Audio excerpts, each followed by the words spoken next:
welcome to the Exoplanets plenary session at AbSciCon today. I'm Carl Stoppelfeld from the Exoplanet Exploration Program Office at the Jet Propulsion Laboratory. My co-chair this morning is Sean Domingo-Goldman here from the Goddard Space Flight Center. So as you saw from yesterday's sessions, and I think you're going to see a lot more during today's session, a remote telescopic study of exoplanets and their environments is a really major way we can advance the science of astrobiology.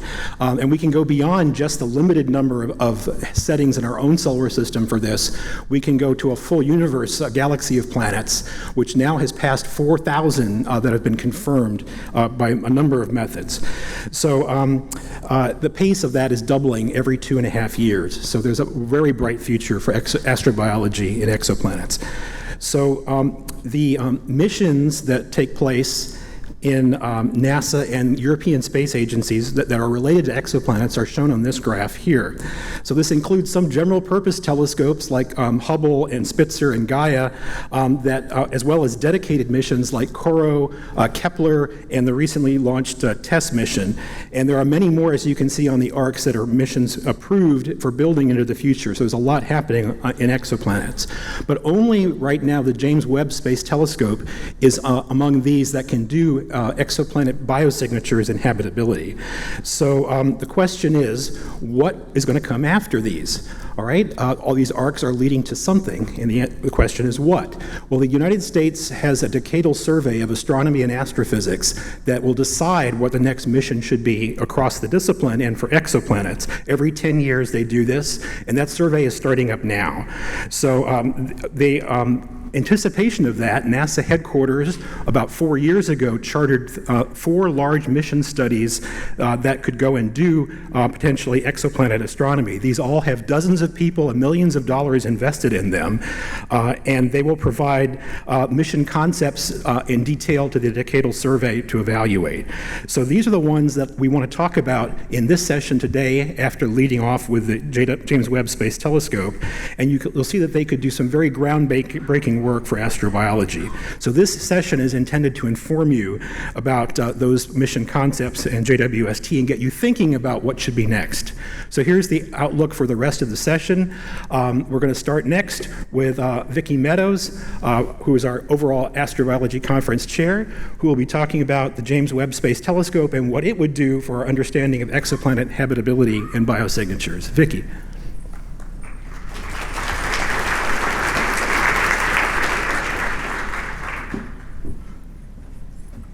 Thank you, Carl.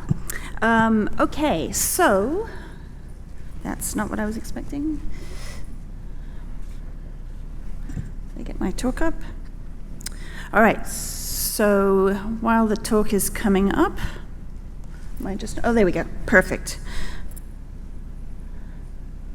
Okay, so I'm going to talk about prospects for habitability and biosignature detection with JWST. This is JWST. We have built it. It's a very large telescope. It should launch, fingers crossed, on the 30th of March in 2021. Has a 6.5 meter mirror. That's the biggest thing at least us civilians have put up there. It has a near-infrared to mid-infrared wavelength range, and the reason that's important for us as exoplanet people is that there are a lot of molecules in that wavelength range that we're potentially sensitive to. So JWST will be able to, I believe, based on modeling and anticipation, and multiple groups do, that it will be able to probe the atmosphere of terrestrial planets. And the primary way it will do this is via a technique called transmission spectroscopy. So in that technique, the planet passes in front of the star, and it blocks out light from the star. And so JWST will not have the capability to image the planet around the star. It will not be able to see a pale blue dot sitting next to a bright star. Instead, it will observe the star and see how the star dims as the planet passes in front of it. The way we study the atmosphere is by looking not just for the dimming due to the solid body of the planet, but for any additional wavelength-dependent dimming that comes from opacity sources in the atmosphere. So if there's no atmosphere, you get a certain fraction of the light of the star blocked out just by the solid, geology of the planet. But if there's a molecule in the atmosphere, at a wavelength that the molecule absorbs, you will see the planet appear to get bigger, because the atmosphere is now also absorbing the radiation coming from the star as it gets passed through the atmosphere towards the observer. So essentially what we're doing with transmission spectroscopy is just measuring the size of the planet at different wavelengths. And at some wavelengths, it's just the solid body, and at others, you'll see this extra opacity from molecules in the atmosphere. So I said that, and it sounds like it's trivial, but actually it's a very big challenge, and I like to put this shot up of the Earth's atmosphere. So we call this the problem of the thin blue line. I told you we were looking for that extra opacity from the atmosphere. Well, there it is, okay? You can see the fraction of extra opacity we're looking for, and so we measure that extra opacity basically in parts per million of dimming of the star. So because of this thin blue line problem, we are going to favor studying planets that orbit M-dwarf stars. So these are smaller stars, and it means we can block out a larger fraction of the star's light, and therefore get a bigger relative signal, even if we have a small planet with a very thin atmosphere. And so JWST will prefer to observe M-dwarfs, which are these much smaller stars. The star that is the top target for exoplanet habitability and biosignature studies with JWST will be the TRAPPIST-1 system. So TRAPPIST-1 is a star that's like right at the very edge of stardom. It's almost a brown dwarf. It's not much bigger than Jupiter. And so when it has Earth-sized planets orbiting around it, they're essentially blocking out light from something that's only the size of Jupiter. So that gives us a lot more sensitivity to the atmosphere. So not only is it just one planet blocking out the star, but we have 7 in this system, and that's just a beautiful experiment. We have 3 in the conservative habitable zone and another one sitting in the optimistic habitable zone. And so if we can observe their atmospheres, we can actually do tests, observational tests for the limits of the habitable zone. Then we have some interior, more Venus-like, and one exterior as well. So we tried to observe these planets already, and here's some spectra taken by taken by HST and Spitzer. Those are the little dots on there that you can see, and these are shown to not fit a model that has a hydrogen-dominated atmosphere. And so what we figured out already is that we haven't actually detected the atmosphere, but we have been able to constrain it and say it's not a big, puffy, hydrogen-dominated atmosphere. It's more likely to be terrestrial. And so that's a very important point that we have there. And I also want to point out, Elsa Ducrot is going to talk about new observations that have been taken that actually help us constrain whether or not this planet has something more like a terrestrial atmosphere. So I encourage you to see her talk. So we're observing planets orbiting M-dwarfs, and that's fascinating from another standpoint because M-dwarfs undergo a very different luminosity evolution to our star, the Sun. And so around our star started out dim, and it brightened, and as it did so, it took the planet Venus and turned it into an uninhabitable world, like what I call the popcorn of the solar system, right? So Venus is in that state. For M-dwarfs, what happens is that the star starts out very, very bright, and then collapses down to its final main sequence size, and then is dimmer, and then starts to brighten very gradually from there. So pretty much all of the planets that we see in the habitable zone of M-dwarf stars have undergone that popcorn stage very early on. So they've all been subjected to very high levels of radiation. So this is fascinating because what we might see then, or depressing, whichever way you want to look at it, is what we might see is a bunch of Venuses that even extend throughout the habitable zone, but we may not see that. So the first thing we're going to really try and do with JWST is figure out, are we looking at worlds that went popcorn, or are we looking at worlds that were able to retain habitability despite all of these processes? So I'm just very quickly now going to go through, what can we learn about these planets with JWST? First thing, do they have atmospheres, or has it been stripped away by the activity of the star? It should be pretty straightforward to detect atmospheres with JWST, and 2 independent groups have actually shown that you're looking at a handful of transits across the star that have to be co-added to be able to distinguish whether or not they in fact have terrestrial type atmospheres. So that's fantastic. So we should be able to tell whether they have atmospheres or not. Beyond that, it gets a little bit harder. So we might be able to, carbon dioxide, by the way, is sort of the universal beacon of a terrestrial planet atmosphere. It shows up at a whole range of abundances, even at Earth-like abundances in the atmosphere. So we'll go after carbon dioxide, which has a very, very strong features you can see there in the spectra. We'll go after water vapor, although that could be very challenging to observe, especially with the cloud decks that come with water vapor, and also with the tropospheric cold trap that we like to have to keep the water down there. So for a habitable planet, it's going to be relatively difficult to observe water vapor, in fact. But maybe up to 125 transits, and the bad news is that for TRAPPIST-1E, there's only 81 transits available in the entire 5-year nominal mission of JWST. So water might actually be quite hard. However, we may be able to tell if the planet lost an ocean easier than telling if the planet has one now. So we may be able to tell if the planet is dead better than we can tell that it's habitable. So the signs of the ocean that we could look for are things called collisionally induced absorption from oxygen, so oxygen molecules batting against each other. When you lose an ocean, you build up huge amounts of oxygen in the atmosphere because the water vapor goes up, it gets fertilized, the hydrogen escapes. Whether or not the planet retains that oxygen atmosphere over billions of years is an interesting experiment we can now test observationally. So we will look for massive amounts of oxygen that are not due to a biosphere but might be due to a lost ocean. We could also potentially look for fractionation, things like HDO, the sort of signal that we see from Venus. And it turns out that that in transmission might not be as difficult to detect as we expect. This is work done by Andrew Linkowski, and you can see Andrew's talk after the break as well. But we may need only 10 to 12 transits to actually detect HDO if it's at the sort of fractionation enhancement that Venus has. So detecting Earth-like oxygen, though, moving to biosignatures is unlikely with JWST, and I am very depressed about that. I thought we might be able to do the 1.27 micron band, which is much stronger than the classic 0.76, but essentially they're pretty much hopeless. So we get signal to noise of 1 in 30 transits, so 270 transits, and I've already told you there's only 81 available for signal to noise of 3. So you can get other groups have also looked at this with a more sort of optimistic model, and they still get 172. So I haven't got high hopes for oxygen. However, JWST will be very sensitive to biogenic levels of methane coming from the planet because methane builds up in the atmosphere of M-dwarf planets due to the spectrum of the star, which doesn't destroy methane as effectively in its reactions. So we might be able to do methane and very strong methane pretty easily in about 50 transits. Still a huge fraction of the amount available, but hey, we'll be detecting something that's potentially biogenic. So the biosignatures we might see are CO2 and methane disequilibrium, and this is something that Josh Christensen Totten has pointed out. If you have biogenic methane fluxes, it tends to produce a much larger amount of methane in the atmosphere. So we may be able to detect that, and Jada has work done on showing that could also form a haze, which would also be sort of a biosignature measure as well. Detecting much more complex biosignatures molecules, though, is hard. We've looked at work that Sean did, looking at sulfur biospheres, looking for things like ethane and dimethyl sulfide.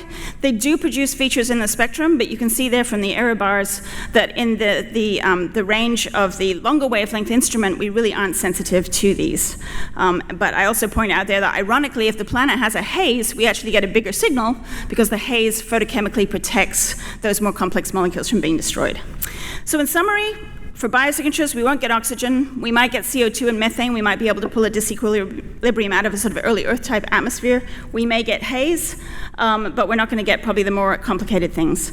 So I'll leave my summary up there of what we will get. So we'll get first detection of terrestrial atmospheres, first detection of gases, possible confirmation of past or current ocean loss, maybe a CO2 methane biosignature, but we will not get definitive indication of current habitability or Earth-like oxygenic photosynthesis. And so for that, I'm looking forward to the future missions that will come.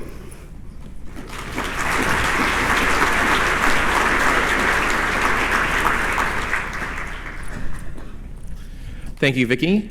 Next up, we'll have Kevin Stevenson from the Space Telescope Science Institute, who will be telling us about all the wonderful things the Origins mission concept can do for exoplanets. Kevin. All right, before I get started, I'd like to thank Tiffany Cantaria and Jonathan Fortney, who are co-leads of the Exoplanet Science Working Group, and also the members of the working group here. All right.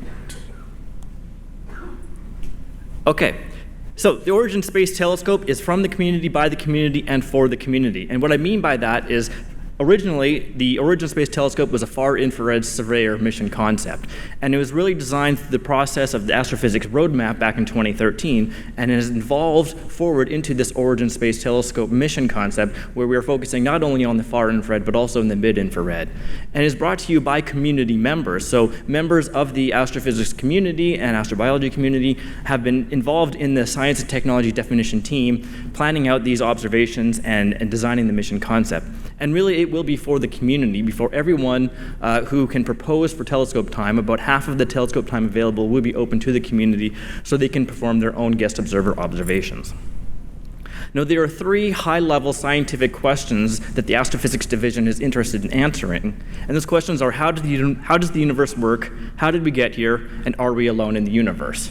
And so the Origin Space Telescope is looking to address those 3 questions, but I'm going to focus on the third one here. And I'm going to reframe that into a question about M-dwarfs. Do planets orbiting M-dwarf stars support life? That is the question that we're looking to answer with Origins.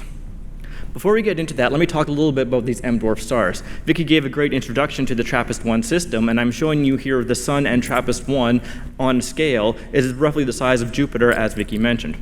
So M-dwarfs are very common within the galaxy. About 75% of stars within 15 parsecs, which are those that we want to actually look at in terms of characterizing planets in the atmospheres of planets. And a lot of these planets around M-dwarfs are rocky, as we've seen with the TRAPPIST-1 system, where we have 7 planets, of which 3, possibly 4, are in the habitable zone. So we have a huge advantage of these transiting small rocky planets around these M-dwarfs. They're close into the habitable zone, have a high transit probability, and also larger transit depths. Now, this is actually very important when you're talking about the signal sizes that you're looking for. Now, in case you missed it with Vicky's talk just beforehand, the transit technique is when the planet crosses in front of the star and blocks out some of that light. And what we're interested in is that little sliver of light around sort of an annulus of the planet. And so the transit signal goes over 1 over the radius of the star squared. So by decreasing the size of the star, we really improve and increase the size of the signal that we're looking for. So as of a couple of weeks ago, June 2019, there are over 4,000 confirmed exoplanets, 3/4 of which have been discovered using the transit technique. Now, a full 1/3 of those, that's 1,000 planets, are terrestrial in nature. And by that I mean they have rocky surfaces, most likely with a thin or slightly opaque atmosphere. Now, moving forward beyond that, we have the TESS mission, which is currently looking for transiting exoplanets. And already they found almost 800 exoplanet candidates, many of which will go on to be confirmed. Okay, so what are the advantages of the transit technique? First of all, we have a mass and a radius. Those are 2 fundamental properties that we gain from measuring the size of the planet and then the masses with the radial velocity or transit timing variations. And what that gives us is a bulk density. Here, that allows us to understand or put the planet into context and to assess whether or not the planet actually has an atmosphere, is predominantly rocky, or perhaps is a big ball of gas. So here I'm showing you a mass radius diagram of the TRAPPIST-1 system, and these constant density curves you can see also have Earth and Venus for reference. And so many of the planets in the TRAPPIST-1 system are above that gray line, which suggests that they're volatile rich. So it's likely that these planets have a significant amount of water within their atmospheres. Now, this is a very good sign if this holds true with more precise measurements, because then that suggests that these systems are not in that sort of popcorn state. All right, so the mid-infrared is one of the key wavelength ranges that we're interested, particularly for the search of biosignatures. Now, if you want to actually measure photons being emitted from a planet, you have to go into the infrared. Stars like our sun emit primarily in the optical, but as you go down to cooler and cooler planets, this spectral radiance curve here indicates that at 250 Kelvin, you really want to be focusing on that 7 to 15 micron range. That's where the sort of the sweet spot is for measuring photons with respect to whatever star you're orbiting. So here we have this, instead of a black body curve, this is an actual simulated emission spectrum of the Earth. And you can see that it peaks around 10 microns. And all of the features that I'm showing here, we have habitability indicators, for example, like carbon dioxide and water, and also biosignature pairs, for example, like ozone and nitrous oxide, or ozone and methane. And all of them are in the mid-infrared wavelengths. So if we really want to be searching for biosignatures, this is the optimal wavelength range to search for. So going back to this question, do planets orbiting M-dwarf stars support life? Really what we want to understand is building up a signal to noise that we can actually make a definitive measurement for these molecules. And as Vicky pointed out, we need a large number of transits to do that. In many cases, we'll need at least 40 transit observations, if not more, to improve the signal to such a point that we can make a definitive detection. So I'm showing you the relative transit depth, this is when the planet goes in front of the star, as a function of wavelength. And the signal to noise improves as we increase the number of transits. So here I'm just showing you a case of 40 transits. And depending on the brightness of star, we may need significantly more, and also depending on the molecule. So this is where the Origin Space Telescope was designed. With the James Webb Space Telescope, there are only probably going to be about 80 to 85 transit observations available of the TRAPPIST-1e system over its lifetime. With Origins, it's being designed with a larger field of regard. This will allow you to obtain more transits if we're given in a year, and therefore build up the higher signal to noise. Additionally, Origins will have simultaneous wavelength coverage. This will go from 3 to 20 microns and enable you to measure key spectroscopic signatures like the ones that I was discussing prior. And also, it'll have an instrument designed specifically for high-precision time series observations. This means higher throughput with the detector and lower noise floor, which is actually a key question as to how well the instruments on James Webb will perform. And really, we won't be able to answer that question until we move forward and do the observations in a couple of years. So here I'm showing you a comparison between James Webb on the top and Origin Space Telescope on the bottom. And one of the key things you'll notice is that James Webb, given the instrument design and the layout, it requires essentially twice as many transit observations to have similar wavelength coverage. So that really makes it a challenging prospect to look for biosignatures with JWST in a non-idealized setting. And when we look at the comparison between Origin's James Webb, if we want to do an atmospheric retrievals where we pull out the information that we can obtain from these observations, really what we can say about James Webb and Origins is that both of them will be able to detect carbon dioxide. And this will be a primary indicator of whether or not these planets have atmospheres. Moving forward, looking at the biosignature combinations, for example, nitrous oxide and ozone, what we can see is that under the assumptions of the given noise floors, 20 and 30 ppm for the NIRSPEC and MIRI instruments, James Webb will have a difficult time. It'll be challenging to detect those biosignatures. If the instruments perform better than the presumed values, we may actually have a significant detection. Here with Origin Space Telescope, we have a 5 ppm noise floor, and as you can see, we can detect this biosignature pair at greater than 3.6 sigma confidence. Okay, so to summarize my talk, I want to emphasize that the M dwarfs are very important targets in the search for life, and they will be the ones in which James Webb will be able to start that process, and afterwards, hopefully, Origins will be able to continue on looking for biosignatures. Origins itself will characterize the atmospheres of planets that have been previously detected through the transit and radial velocity techniques, which means they will have known masses and radii prior to atmospheric characterization. And Origins will be looking at the mid-infrared, where all of these features, the biosignatures and the habitability indicators, have spectral features. So using the transmission and emission spectroscopy techniques, Origins will assess the habitability of nearby exoplanets and search for signs of life. Thank you.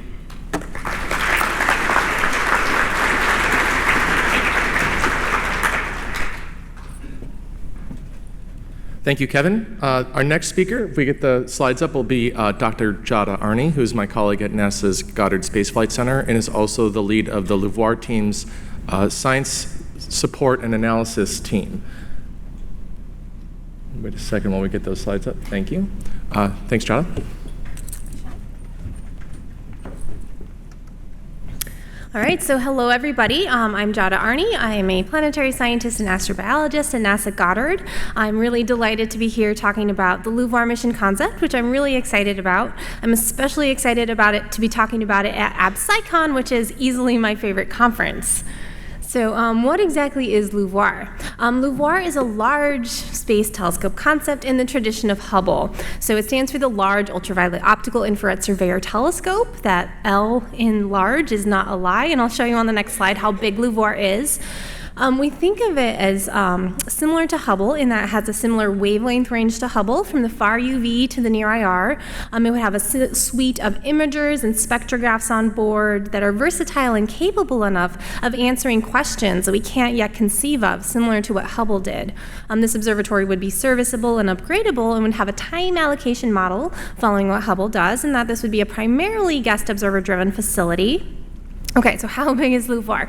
So LUVOIR A is the big sister version of the two architectures that we're currently studying. LUVOIR A is a 15-meter telescope. To put that into perspective, Hubble has a diameter of 2.4 meters, and the James Webb Space Telescope has a diameter of 6.5 meters, right? So this is a big light-collecting bucket.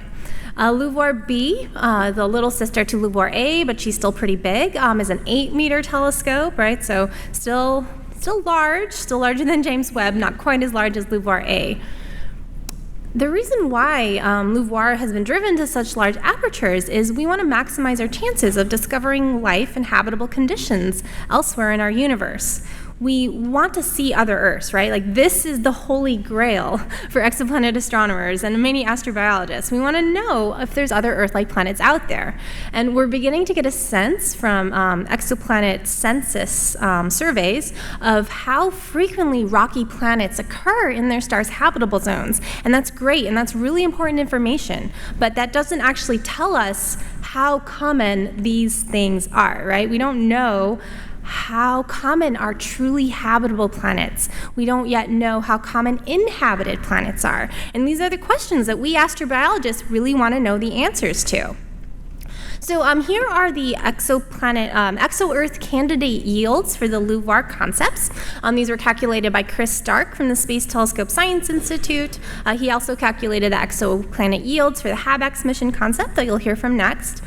So what these large sample sizes allow us to do is they allow us to search for rare processes, right? We don't know how common habitability is. We don't know how common life is. But by observing a large number of planets, we can, minimize our chances of getting unlucky. So this is basically insurance against the universe conspiring against us and having life be very rare.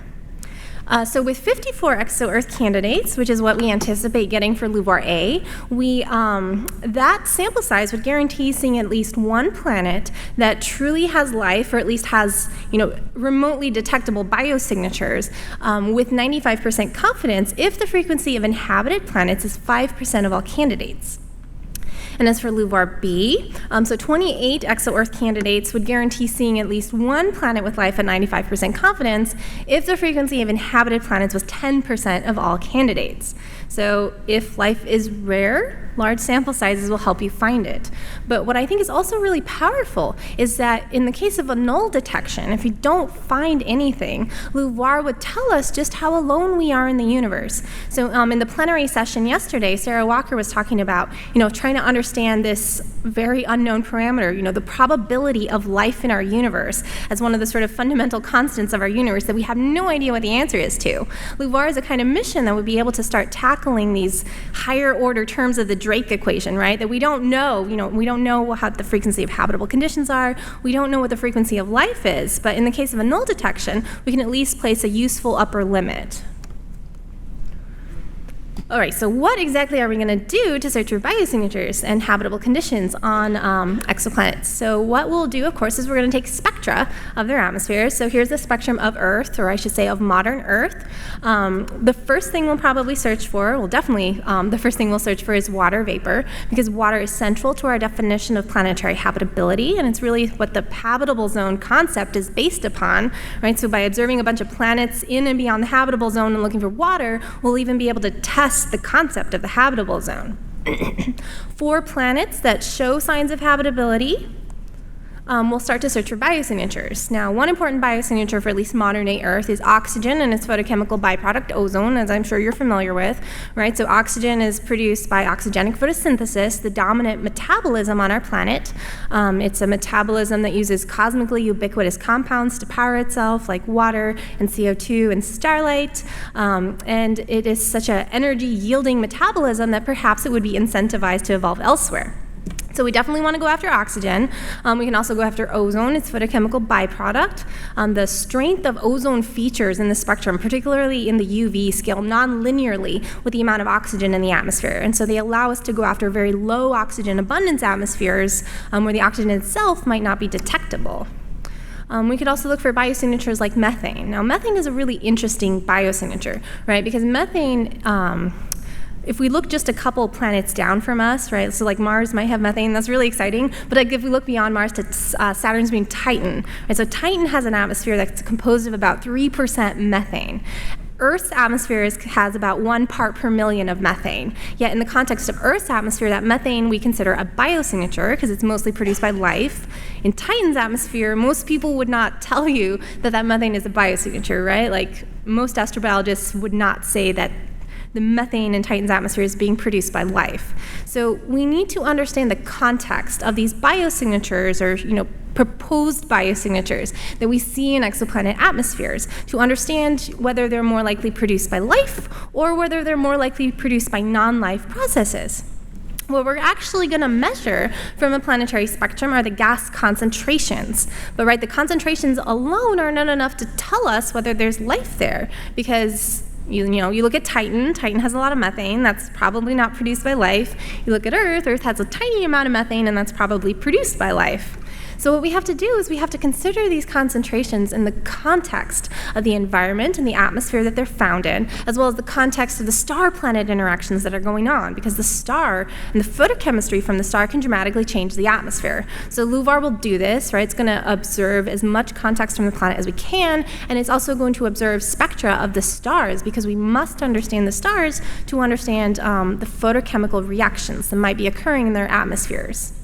We could then feed these into atmospheric models to try to predict the production rates that you need in order to produce the gas at the concentrations that we see in the planetary atmosphere.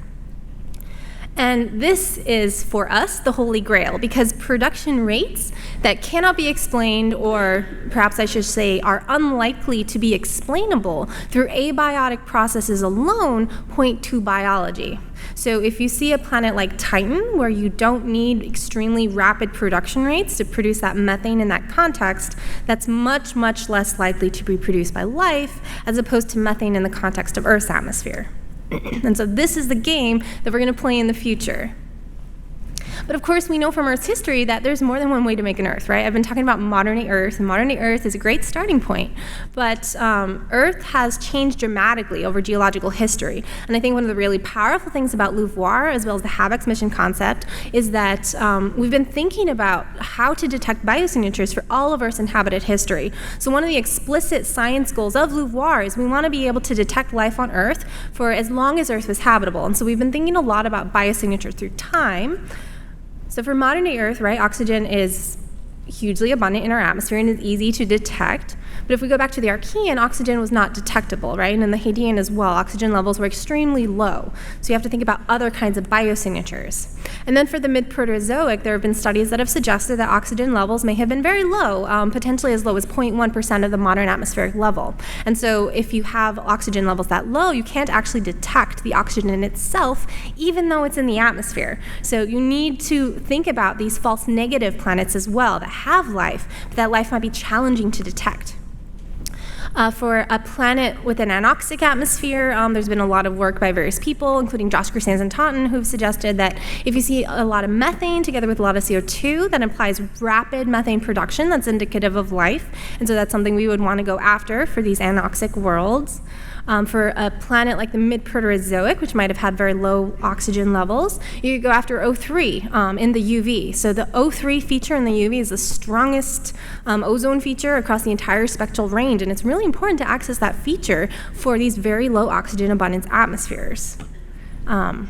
All right, so I just want to conclude by saying that with the large sample size enabled by a mission like LUVOIR, we'll be able to maximize our chances of discovering if we're alone in the universe and discovering if there are detectable biosignatures on planets that are orbiting nearby stars. And in the case of a null detection, we'll finally know just how alone we are in the universe, and we'll begin to be able to place an upper limit on how frequently life and habitability occurs. And lastly, because of the number of planets and the diversity of planets the LUVOIR will sample, we'll be able to start to place our whole solar system in the context of the types of planets that are possible elsewhere. I'm out of time, and I'll just leave you with this beautiful quote from the the National Academy of Sciences Exoplanet Science Strategy Report. The search for life on other worlds is both a profound and profoundly difficult endeavor, but I think we, the astrobiology community, are more than up to this difficult task.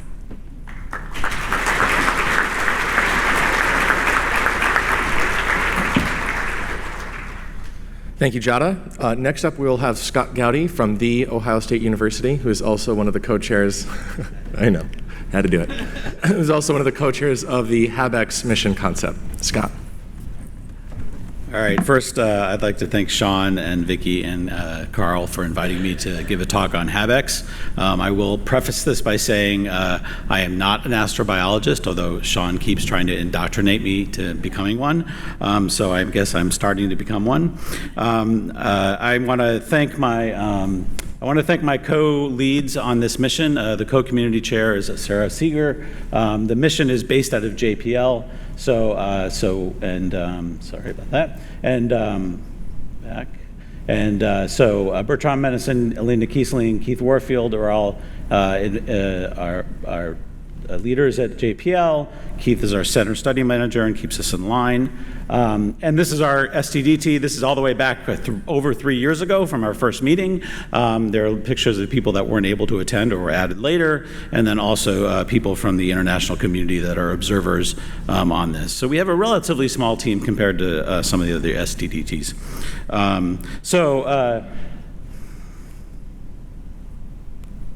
Now it's, oh, there we go. Okay, so HabEx has 3 basic science goals. One is to seek out nearby worlds and explore their habitability. The second is to map nearby planetary systems, so a small subset of our nearest neighbors, and explore the diversity of the worlds that they contain in as deep as possible.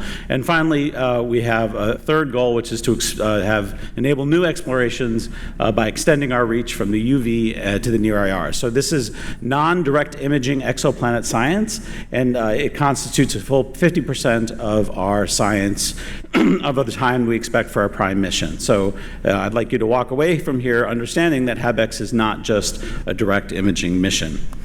Okay, so in terms of our first science topic, achieving the direct detection of it. So first I want to take a step back and mention something that's a very important point. This is the first time in human history that we have the scientific knowledge and the technological capabilities, or within shouting distance of having the technological capabilities of being able to directly detect an Earth-like planet orbiting a sun-like star. Now we heard from Vicki and we'll hear from Kevin about how you can do this for small planets orbiting M-dwarfs. This is commonly called the M-dwarf opportunity, or I like to call it small black shadows.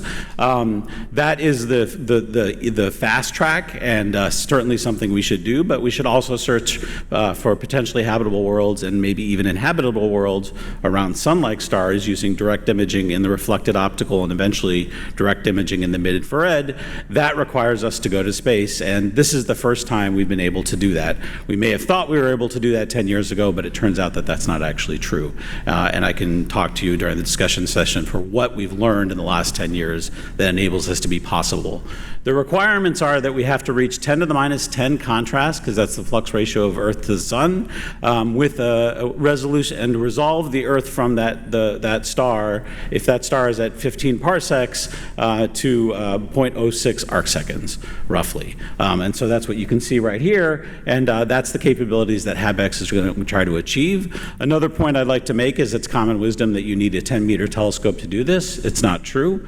We now know that the frequency of potentially habitable worlds in the habitable zone is high enough that you can do this with smaller telescopes, so that's great. Of course, you won't get the sample sizes of LUVOIR, and we'll talk a little bit more about that. And so these dots show the realization of the kinds of planets HabEx would be sensitive to. Now, we use 2 starlight suppression techniques. One is a coronagraph, so this is just the simple idea of blocking the light from the star after it enters the telescope pupil, but because of diffraction effects, imperfection of the optics, you have to use fancy optics to get rid of that excess light and detect the planet in 1 part per 10 billion. The other way is to use an external occulter. This in this case we also call star shade. So this, in case of HabEx, is a 52-meter star shade, roughly the size of a baseball diamond, flying at for roughly 76,000 1,000 kilometers away from the telescope. You have to manufacture the edges to a precision of roughly a micron. It has to unfurl to a precision of roughly a millimeter, and it has to remain aligned to roughly 1 meter. Now, all this may sound fairly terrifying, but believe it or not, we've actually advanced these technologies to the point where they're are called TRL4, which means that they're not vaporware. These are real technologies that are well on their way to being ready to be selected for a mission. The nice thing about a chronograph and a starshade is that they're very compatible. So a chronograph is very nimble, allows you to quickly look at many stars and find good potential candidates for Earth-like planets, take their colors, get their orbits, see if they are indeed in the habitable zone, and if they are, then you slew your starshade there, which allows you to get, is basically achromatic, allows you to get broadband spectra from 0.2 to 1.8 microns, so you can look for all those beautiful features that we heard Giada talk about. But the starshade is slow. You can only, it takes several weeks to go from target to target, and it's fuel limited. So you have to, it's a resource you have to, it's very valuable, so you can't use it all the time. But by combining these two methods, we can both find the planets, determine their orbits, and then get broadband spectra very easily. Chronographs, on the other hand, are fairly chromatic, so you have to get spectra in sort of very small chunks of roughly 20%. And so therefore it's very expensive, or you have a chronograph with many channels, which is also expensive in terms of cost, not time. Okay, so our basic idea is we're going to use the chronograph to survey for roughly 50 stars for potentially habitable worlds. We're going to do this vetting process to find the most promising ones, and those will be studied then with a chronograph and a starshade. And of course, this is the holy grail of what we expect to get. This is a simulation of what HabEx can do with about, 10 days of observations. It turns out Earth-like planets are faint around a real star, Beta CVN. It's a G0 star at 8.4 parsecs. And this gives us, we set the requirement for the signal to noise so that we can detect the oxygen band at 0.676 microns with a signal to noise of 10 at a resolution of 140. And that allows us to get a spectrum that looks like this. So you can see, we can see all those beautiful features that signal not only that this world may be potentially habitable, but also inhabited. Now, unfortunately, with HabEx, we just don't have the aperture to get methane, which would be great, because if we get oxygen and methane. But what we do have, but we are not so naive to think that all Earth-like planets, even if they're inhabited or habitable, are going to look like modern-day Earth, since modern-day Earth only looked like it did for a relatively small fraction of time. So we're also looking, as Giada mentioned, at the Earth over time and biosignatures over time. And I won't belabor this point. This is just another version of the plot that Giada showed, except now I'm showing the actual simulated spectra from different phases of the Earth's history. And all of these are readily, we can detect the biosignatures of all that Giada mentions for basically all of these phases quite readily. So that's very powerful, both for HabEx and LUVOIR. I want to make sure that people don't get wrapped around too much this idea of Eta Earth, or the fraction of stars in the habitable zone. As we all know, the habitable zone and how large it spans in terms of effective luminosity or irradiance, and the size of the planet is controversial. We have some ideas. Those are based on well-founded physical principles, but in truth, yes, thank you, we don't actually know what that is. But so what's really nice is that even though we only have a relatively small number of dots in the habitable zone in this small box, we have lots of dots around it, so we can begin to try to empirically define the habitable zone. Okay, so real quickly, we also have a sample of 8 stars that we're going to get very deep family portraits with the starshade. Starshade has a wide field of view, so you can detect almost all the planets and even dust belts in the system, and you can get simultaneous spectra of all of them within 2 arc seconds. And since you're getting signal to noise that are reasonably high for Earth-like planets, you're going to get very high signal to noise for much larger planets that are much brighter. So you can get complete family portraits and start to ask about questions about, if you have a potentially habitable planet, does it need to have a Jupiter mass planet around it or not? Okay. So these are 8 targets, and I just mentioned them because it's really nice. We thank Hollywood because we now know that about roughly half of these are already inhabited, so that means we're ensured of success. Okay, this is our yields. They're not as large as LUVOIR. I'll admit that right off the bat. There's 8 potentially habitable planets or dots in that little habitable zone box, but there's plenty of dots around that, again, so we can empirically define the habitable zone. And there are dozens to hundreds of other planets which will be fully characterized with spectra and orbits. So we can do comparative exoplanetology. And so even if we do get this null result, we'll have an interesting upper limit, not as strong as LUVOIR, but we will also have this vast array of comparative exoplanetology. So I don't really have time to talk about the third goal. I will mention that we have 2 other instruments that are UV spectrograph and imager and optical infrared spectrograph and imager that have capabilities that well exceed that of HST. Again, we expect 50% of our time to be towards GEO programs. So that can be any number of things. Here's just a small laundry list. I'm just going to speed through 3 things that you think you might be interested in. 1, we can get transmission spectroscopy of planets, not just giant planets, but also potentially rocky planets. We can we'll get high resolution. So sorry, let me go back. The top is an image, simulated image of Habex of Neptune. The little black dot is our resolution element. The bottom is the image from Voyager 2, so we can measure wind speeds and things like that. And finally, we can look for aurora on the ice giants, which, as we know, the magnetic fields of the ice giants are strange, and we don't know very much about the solar-wind interaction with these planets, which is important for understanding mass loss, which we've learned from Kepler is a very important physical process that happens, at least for shorter period planets. And so I will leave this up here. I haven't said anything about our architecture anyway. You can read about it. If you want more information, look for our final report and or email me. And with that, I'm going to ask Giada to come up. We're going to use a little bit of the discussion time because to present one more slide.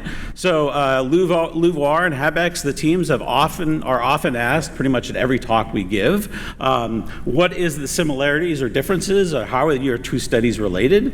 So we created this slide to answer that question.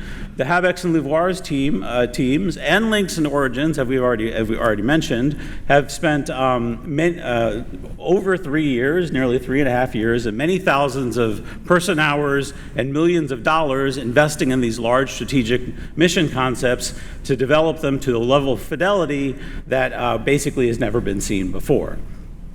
I'll turn it over to Giada. I need to see the notes because I'm too short from over there.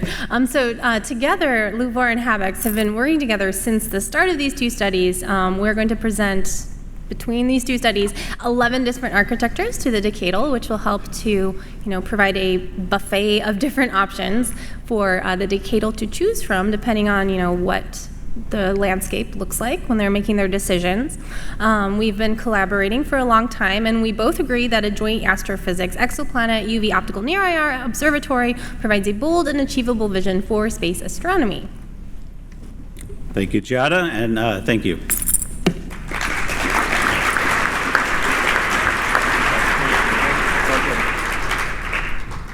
And just on that note, I'll also point out that the exoplanet folks on both teams have been working with each other and with the Origins team as well to think about what habitability and biosignatures we might get with those 3 missions.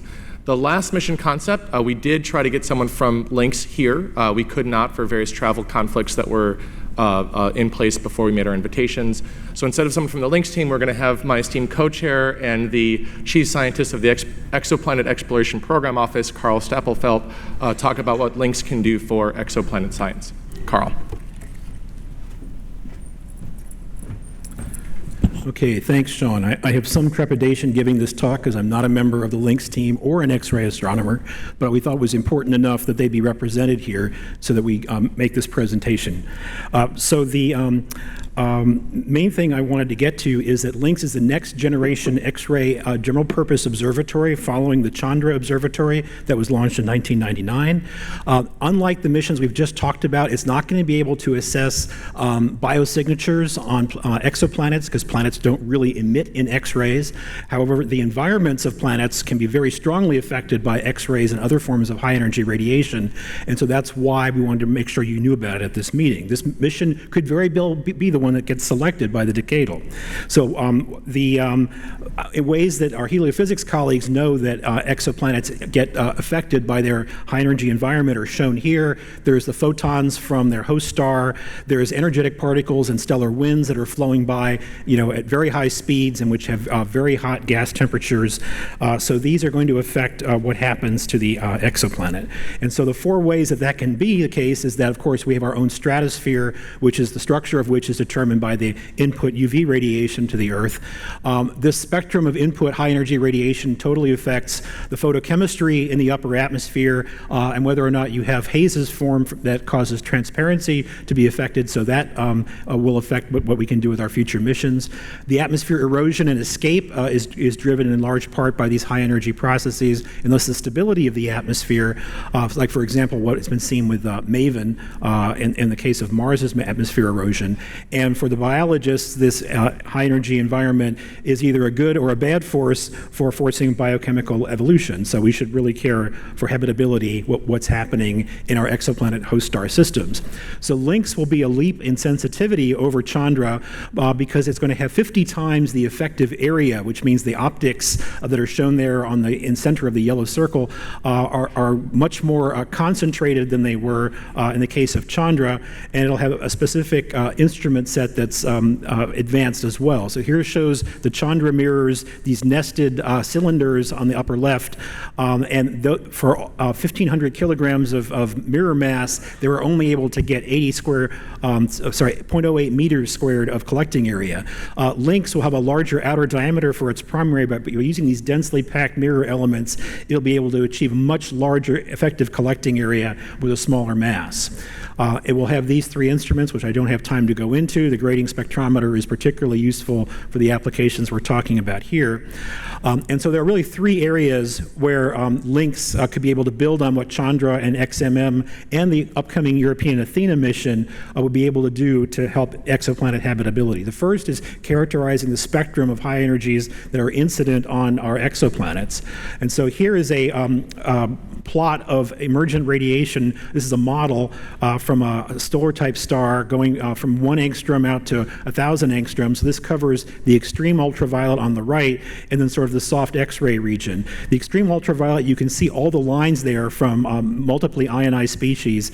Those are the largest source of incoming high-energy flux that affects the upper atmosphere and these issues of habitability that we're talking about. So LYNX is going to not be able to observe those directly, but it'll be observing the higher energy states of the same ions that are emitting in the extreme ultraviolet. So there'll be a direct way to estimate what's happening in the extreme ultraviolet from the LYNX observations. And it will be able to do this for stars that are inactive, not just the unusual flaring ones, but regular stars like the Sun as exoplanet hosts out to 10 parsecs or so. The sensitivity of LYNX will be enabling that. So then the next area where LYNX observations could help is on stellar winds and the time variable component, what we call the coronal mass ejections. So winds are very hard to observe around other stars. We can't put a particle detector in the heliosphere of another star and get back measurements of the particle fluxes there.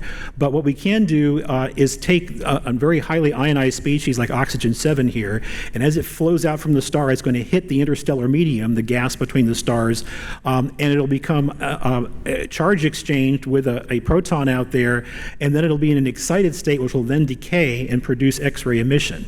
So here's a model that Jeremy calculated back almost 20 years ago now, showing how the radial extent of a solar wind will produce this charge exchange excited emission out to large distances throughout the entire asterosphere, the bubble that the solar wind creates in the interstellar medium. We don't have the sensitivity to observe this with current observatories, but we'll be actually able to see the extended cloud of X-ray emission around 20 nearby stars here. And by measuring the brightness and the size of this and making some assumptions about the interstellar medium density, we'll be able to infer the strength of the stellar wind and be able, hopefully, also to get some radial velocity measurements. So at least 20 stars will have direct measurements of the particle environments that the exoplanets there are experiencing.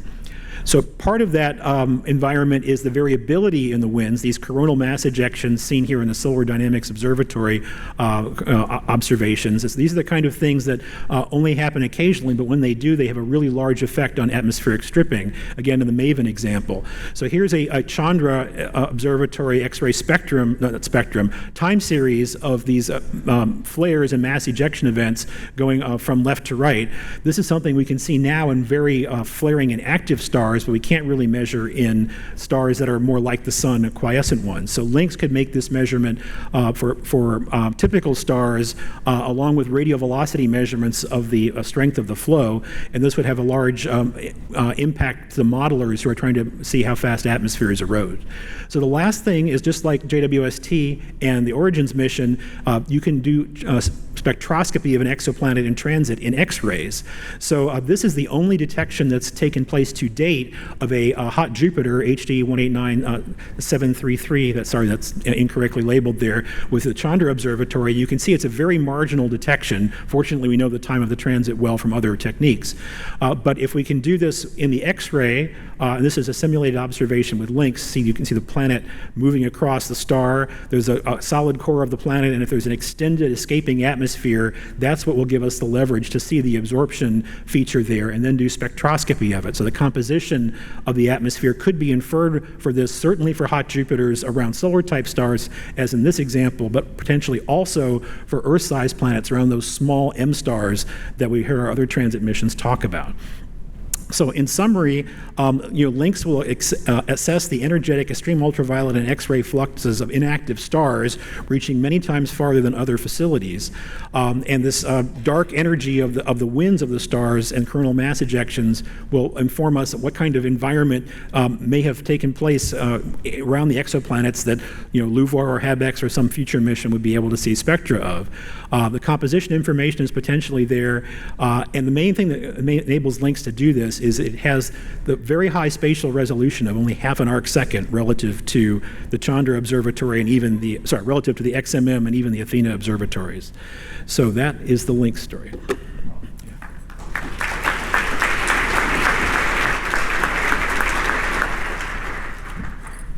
Okay, I would like to invite up Drs. Meadows, Stevenson, Gowdy, and Arnie for a panel discussion. So if you have questions about anything you just saw from these folks, please head up to the microphones and ask your question.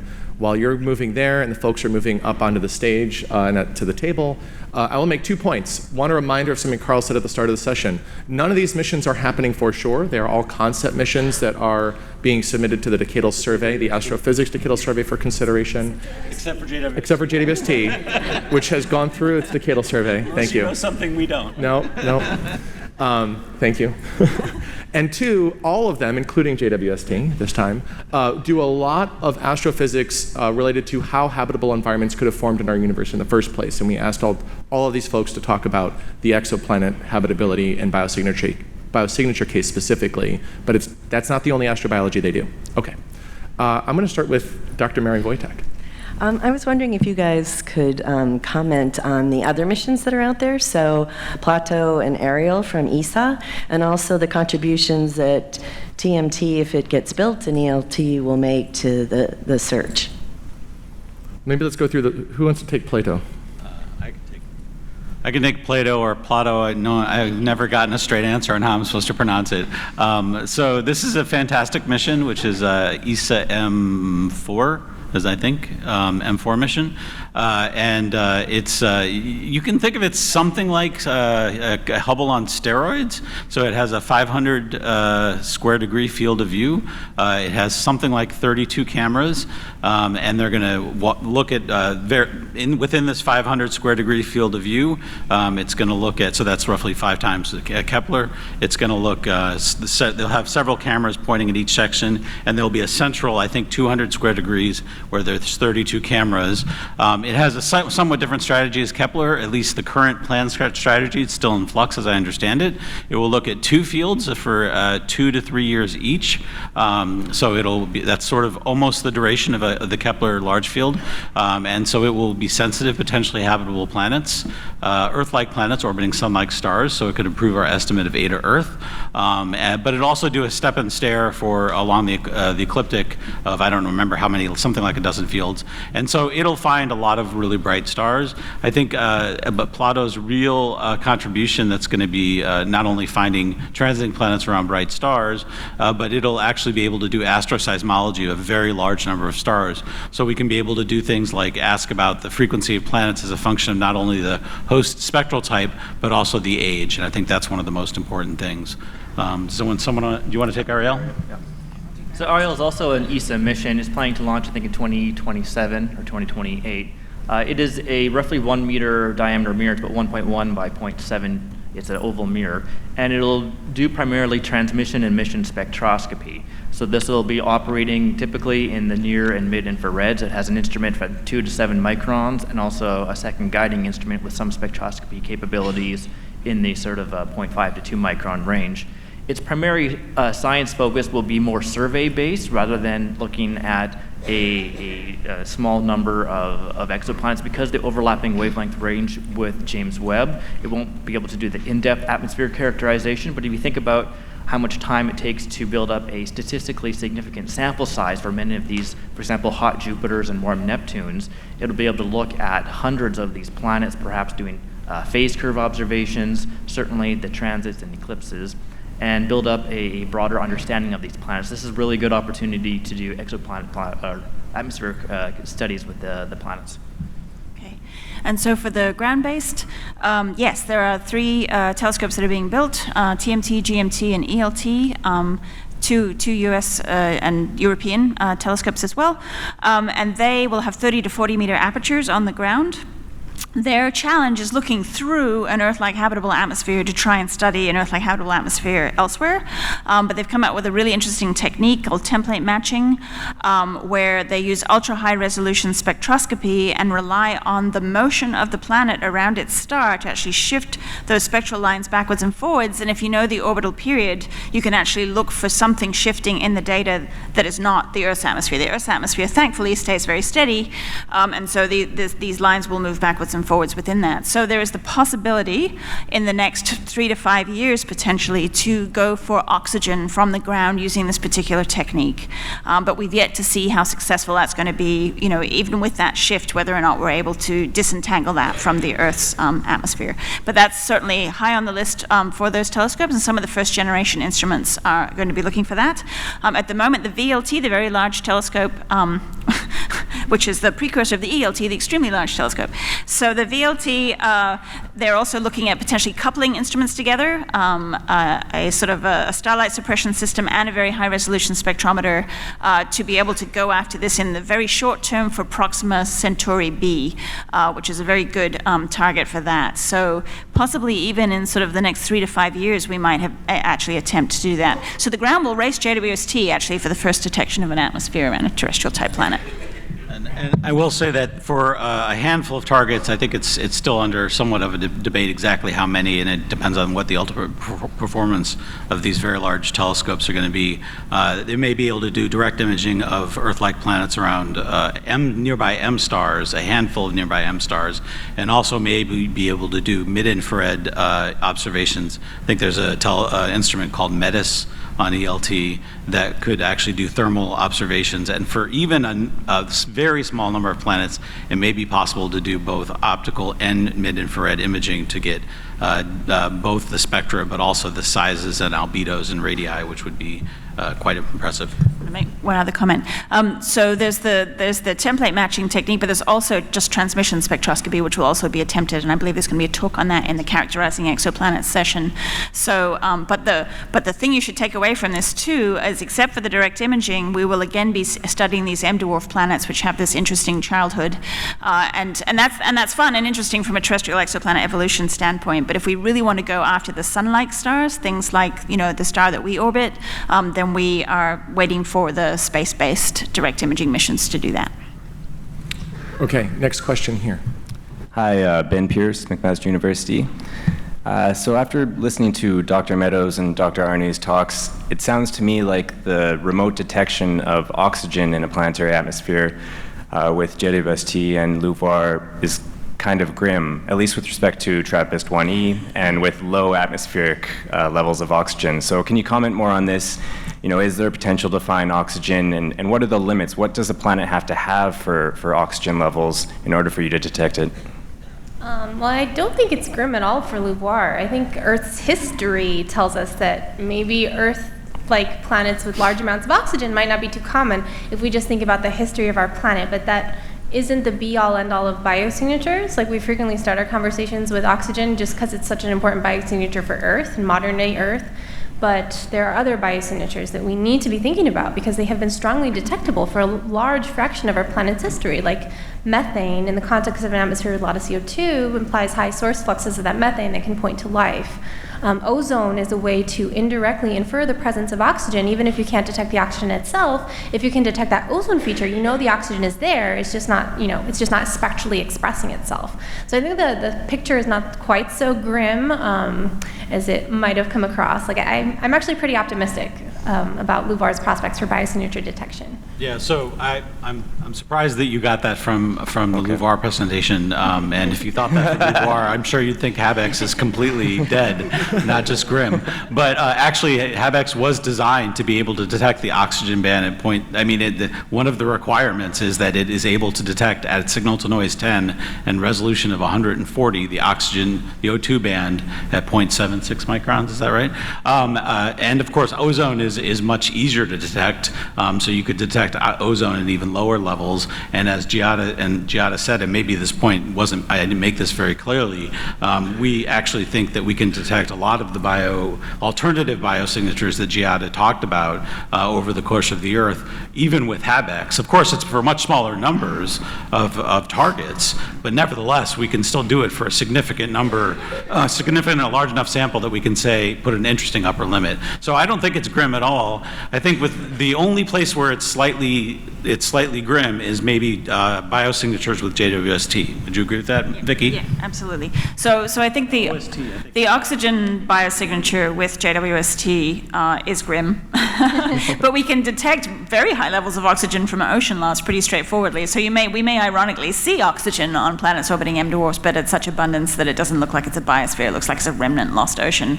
So that's going to happen. But then we also have the ground, and the ground will go. So in the near term, in the next 5 years, the ground is going to go after the oxygen as well. So I don't think it's grim in this landscape. It's just, JWST has a certain, and I may have glossed over it in the summary, but JWST is going to be awesome for methane, even at current Earth-like fluxes. And so it can go after the methane, the ground can go after the O2 in the short term, and then we have these, potentially the selection of a far more capable, any of these telescopes are far more capable than what JWST will be able to do. And so there's this, I think, a very bright future for oxygen detection from one of these missions.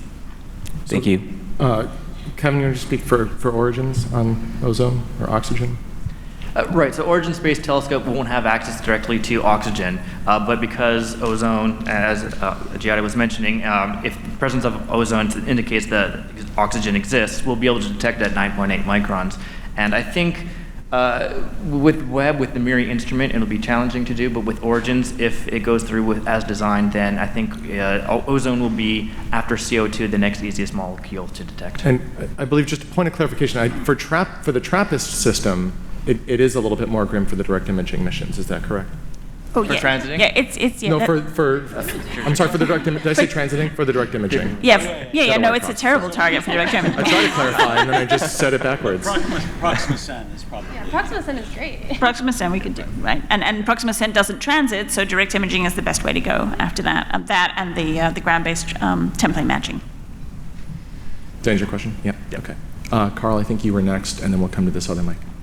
Thanks. I'm Carl Pilcher from the Blue Marble Space Institute of Science, and I don't have a question, but I'd like to make two related observations. The first is that we have just seen an update on the planning for what is clearly a century-long, or perhaps more than a century-long, endeavor. And it's worth reflecting on how remarkable it is that the federal government supports an endeavor of this nature. Most federal agencies do not work on century-long timescales.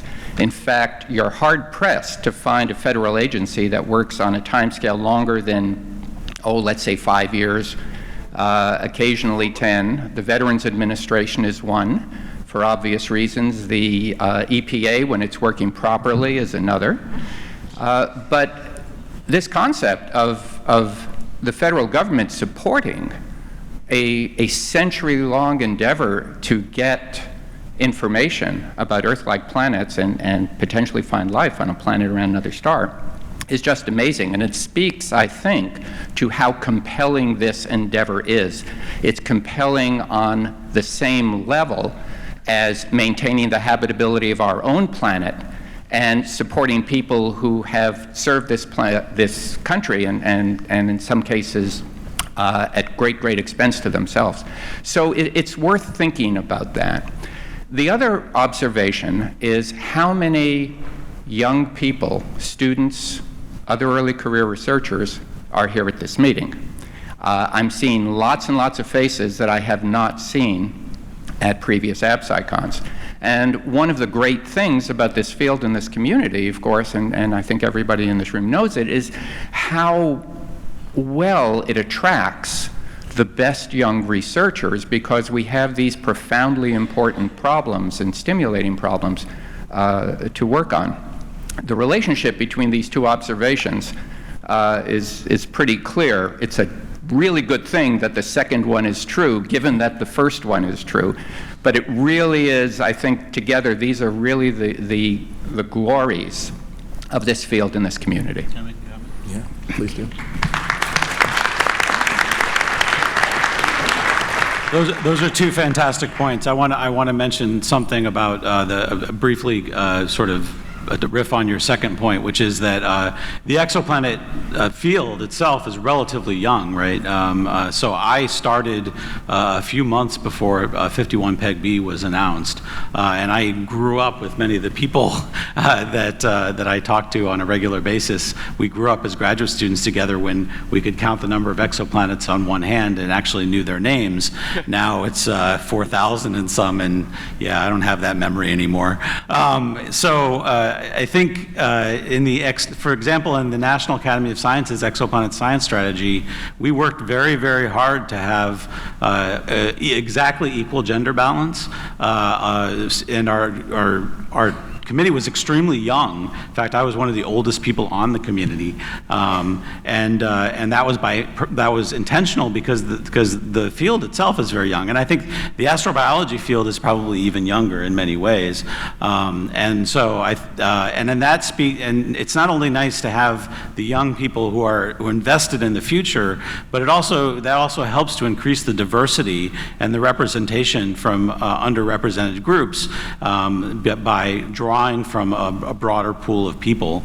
And so that, I think, makes these committees and this whole endeavor a much more powerful and much more capable group of people than if we were drawing from the usual suspects, which I won't specify. Like me.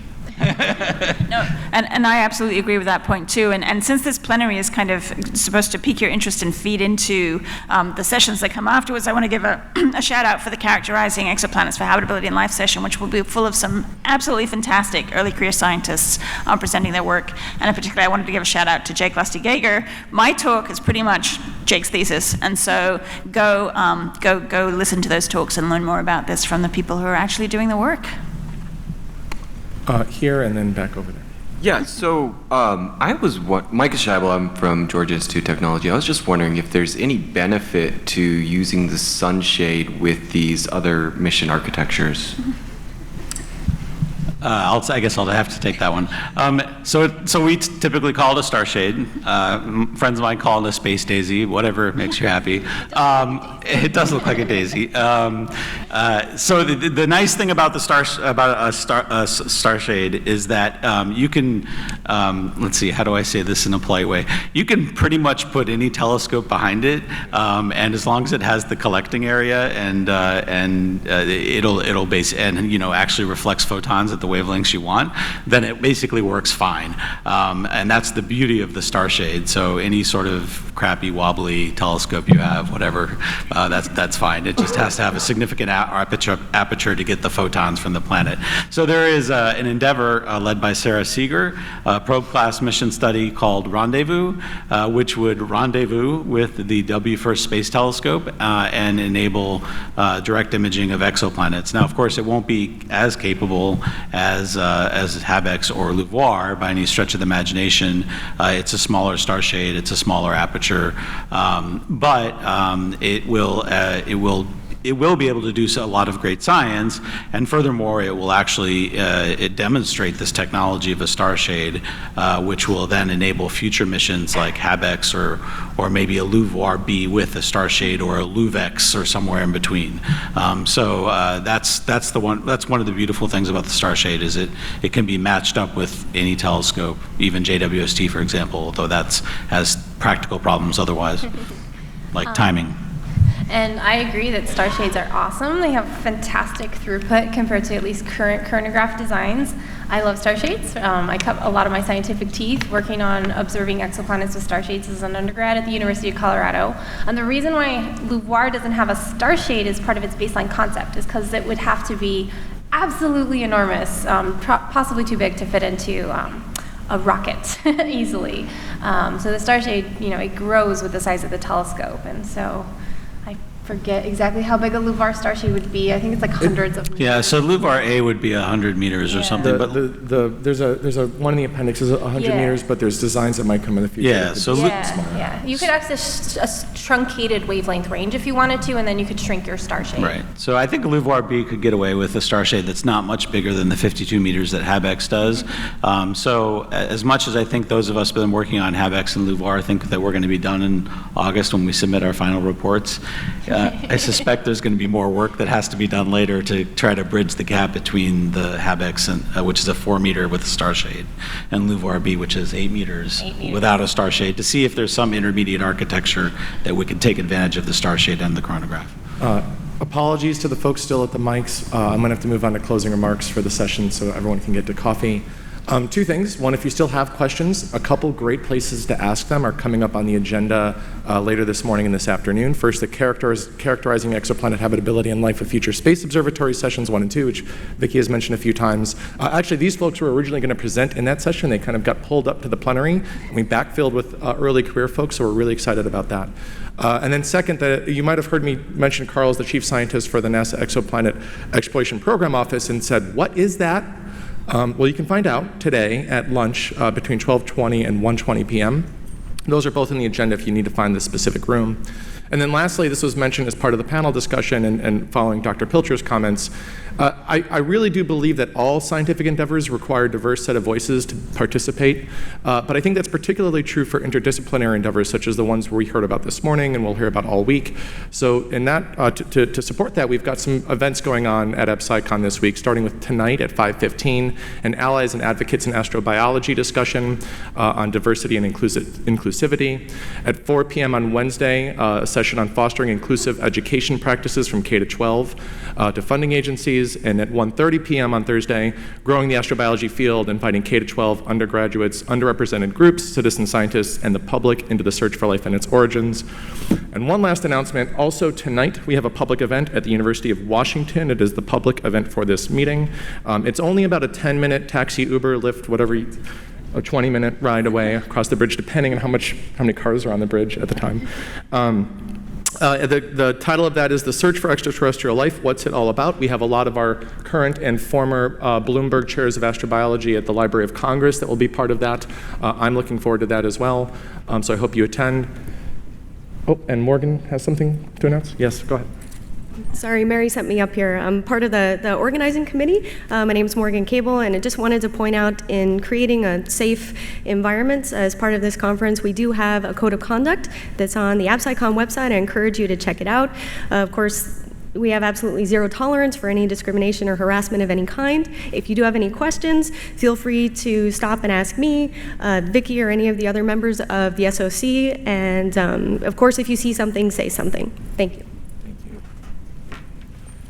Thanks, Morgan, for that. And then lastly, I want to do the formal thank yous for the session. I want to thank all of you for your attention. I think this is the largest and certainly the most diverse audience that has seen the presentation of these decadal survey mission concepts. So thank you for being here. Thank you to the speakers and my co-chair and the SOC for letting us have this today. And thank you for whoever served the coffee. Enjoy it. Thanks.